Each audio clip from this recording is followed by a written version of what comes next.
ഇന്നൊരു ജലയാത്ര പോകാമെന്ന് വിചാരിച്ചു. ജലയാത്രയ്ക്ക് മുന്നേ കരയാത്ര ആയിക്കോട്ടെ. ഇന്നത്തെ യാത്ര സർക്കാർ ബോട്ടിലാണ്. ജീവിതത്തിൽ ആദ്യമായാണ് സർക്കാർ ബോട്ടിലൊരു ഉല്ലാസയാത്ര പോകുന്നത്.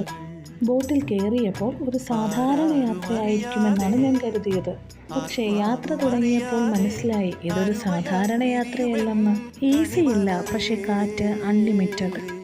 വിൻഡോ സീറ്റ് റിസർവ് ചെയ്തിട്ടില്ല, പക്ഷേ വ്യൂ ഫുൾ ക്ലിയർ. ആദ്യത്തെ 5 മിനിറ്റ് കാഴ്ചകൾ കണ്ടു, അടുത്ത 10 മിനിറ്റ് സെൽഫി എടുത്തു, അതിൻ്റെ അടുത്ത 10 മിനിറ്റ് ആഹാരം കഴിച്ചു. ബാക്കി മുഴുവൻ സമയവും ഈ ബോട്ടിൽ നിന്നും ഇറങ്ങണ്ട, യാത്ര ഇനിയും ദൂരോട്ട് പോകട്ടെ എന്ന് തോന്നി. സത്യത്തിൽ പറയുമ്പോൾ ടിക്കറ്റിൻ്റെ വില വളരെ ചെറുതായിരുന്നു.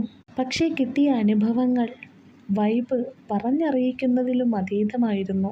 കരയിലെത്തി ഇറങ്ങിയിട്ടും എൻ്റെ മനസ്സ് അപ്പോഴും ആ ബോട്ടിലായിരുന്നു. ഇനി എന്നാകും അടുത്ത യാത്ര എന്നോർത്ത്.